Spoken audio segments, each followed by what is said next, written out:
እኛን እንውሰደው እኛንን የሚያገባን ለፍቅረኛው አስፈቅደናል። ስላስፈቀደን እኛም ቀብራራው ቡራችን እንግዲህ ያው ስፖርት ሰርቶ ቁም ነገር አድርጎ ራሱን ላይ ሰርቶ ቀንሶ በትላንትናው ምሽት ቀብራራችን ቡራዬ ራቁቱን ፎቶ ለቆልናል። ራቁቱን ይሄ ሴክሲ ባል ነው ምናምን የሚባለው የሚታይ የለም። እሱ እንዲታይለት እሱንማ አይታችሁ ፍረዱ። እኔ ቀንሻለሁ ብሎ እንግዲህ በትላንትናው ዕለት ፎቶን አጋርቶናል። እንግዲህ ፎቶን አይተን እኛም አስተያየት ሀሳባችንን እንሰጣለን ማለት ነው። ሁላችሁም ይሄን ቪዲዮ ላይክ፣ ሼር፣ ሰብስክራይብ እያደረጋችሁ ቤተሰብ እንድትሆኑ እንፈልጋለን። ሁላችሁም ቀብራራው ዋው ብላችሁ ነው ኮሜንት መጻፍ ያለባችሁ። ይመች፣ አምሮብሃል፣ ጎበዝ፣ በርታበት በዚህ ስፖርት ብላችሁ እንትን በቃ እሱ ቀንሷል። በጣም ቆንጆ አቋም ላይ ነው ያለው። ፎቶን ካያችሁ እዚህ ጋራ ይሄ በዚህ ሶስት ሴክስ ባል የሚባለውን አውጥቷል ማለት ነው። ቡራዬ እንግዲህ ጀግናችን በርታ ነው የምንል። በዚህ ስፖርት ቀጥልበት፣ ያምራል። ራስን ጠብቅ፣ ከምንም በላይ አብሶ ከሴቶች ጠብቅ፣ ራስን ከሴቶች ጠብቅ። ብቻህን እንዳትንቀሳቀስ። በጣም ብዙ ሴቶች ስልብ የሚያደርጉ ሴቶች ስላሉ መኪናዬን ይዘህ ቀብረር ብለህ በዚህ ቁመና በዚህ መልክ ቀብረር ብለህ ብቻህን ከሄድክማ ለማርጎ ጥልፍ ነው የሚያደርጉ። ስለዚህ ከሀይሚዬ ጋራ ከንግስቷ ጋራ ጎንህ አድርገህ ነው መንቀሳቀስ ያለብህ እንጂ ያሁኑ ሴቶች አልተቻሉም። አይናትጦ እኛን እንውሰደው እኛንን የሚያገባን ለፍቅረኛው አስፈቅደናል። ስላስፈቀደን እኛ መውሰድ አለብን ብሎ የሚመጡ በጣም ብዙ ሴቶች ስላሉ ማለት ነው። ራስን ጠብቅ ነው የምለው። ለምን ቀብራራ ስለሆንክ የሀይሚዬ ሸበላ ስለሆንክ አንተ አንድና አንድ የሀይሚዬና የሀይሚ ነህ። ሌላ ምንም የምንለው ነገር የለም ማለት ነው። እንግዲህ ውዶቼ በጣም ነው ደስ ያለኝ። ማርያም ፎቶን ሳይ በጣም ማርያም ሰርታል። ራስ ላይ ቆንጆ ሰውነት አሳምረዋል። ከዚህ በኋላ ደግሞ መወፈር የለብህም አንተ ገና ትንሽ ልጅ ነህ። ሰውነት ግዙፍ ብሎ ትልቅ ሰውዬ ነው የምትመስሉ። ለዚህ ራስን አሁን በደንብ እየሰራህበት ነው። እንግዲህ ቤተሰብ ያው ሀይሚዬም ትላንትና አልመጣችም። አብዛኛውን ሰዎች ሀይሚን አፈቀችን ስትሉ ነበረ። ትላንትና ደግሞ እነማን ነው ይሄ ቦስና ያው ረጅሙ ልጅ ስሙ ጠፋብኝ። ከሱ ጋር እንግዲህ ትላንትና ቀውጢ ነበሩ። ደስ ይል ነበረ። ያው ሀይሚዬና ብሩኬ እንዲጋቡ ብዙ ሰው ነው የሚፈልገው ማለት ነው። ማርያምን በስማ እንዲጋቡ ብዙ ሰው ነው የሚፈልገው። ግን ሀይሚ በአሁን ሰዓት ደስተኛ አይደለችም። አንደኛ ነገር እዛ ቤት ውስጥ ታፍና መቀመጥ የለባትም። አሁን ብሩክዬ እኔ ማስተላልፍልህ መልእክት አለ።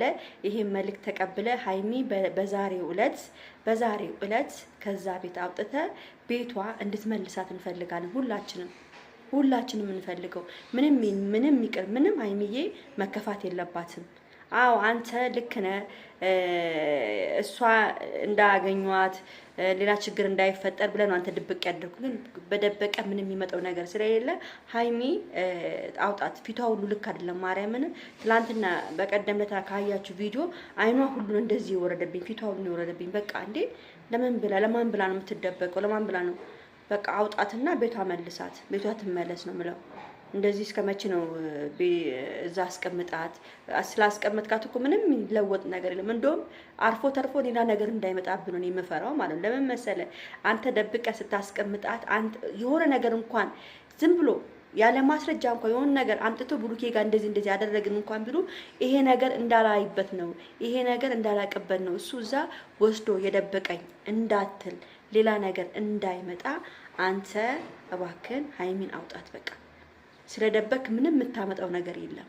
ገብቶሃል? አብራችሁ ቁጭ ብላችሁ መጋፈጥ ነው ያለባችሁ እንጂ ሀይሚን ከደበክበት አውጣ። ሀይሚ ደስተኛ አይደለችም በአሁኑ ሰዓት። እኛ ደግሞ ደስታዋን እንፈልጋለን። እኔ ይፈልጋችሁ አንዳንድ ኮሜንተሮች ለምን እንኳን ደበቃ ምናምን ለምትሉ ይሄ የእናንተ አስተሳሰብ ነው። የኔ ግን አስተሳሰብ እንደዛ አይደለም። እኔ ብሩኬ ሀይሚን ስለደበቃትና ሀይሚ እዛ ኩርሙት ብላ ስለተቀመጠች ምንም የሚለወጥ ነገር የለም። ገብቷችኋል?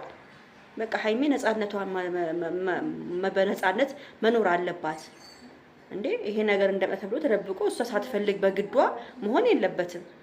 ተስማምታበት ቢሆን እሺ፣ ግን እሷ የተስማማችበት አይደለም። ደስተኛ አይደለችም ባለችበት ሁኔታ። ለዚህ ደግሞ የእሷ ደስታ ደግሞ ካልተደሰተች እሱ ምን ላይ ነው? እሱ ደግሞ እዚህ ነው ያለው። እዚህ ቁጭ ብሎ ከጓደኞቹ ከውሎ እዛ ይሄዳል እንዴ። እሷ ሲደብራታል እኮ አይደለም ቤት ውስጥ ማንም ሳይኖር ያ ትልቁ ቤት ውስጥ ቀርቶ እዚህ ትንሽ ቤት ውስጥ ታፍና የምትቀመጥበት ምንም የምትልበት የምትከፍልበት መስዋዕትነት የለም። ገብቷቸዋል። ስለዚህ ሀይሚ ወደ ቤቷ ትመለስ። ነገም ተነጎዳም መጋፈጥ ነው ያለባቸው። ማንም ቢመጣ መጋፈጥ ነው እንጂ ሀይሚ ስለተደበቀች ምንም የምታመጡት ነገር የለም። ስለዚህ አንተ አምጣት፣ ቤቷ መልሳት።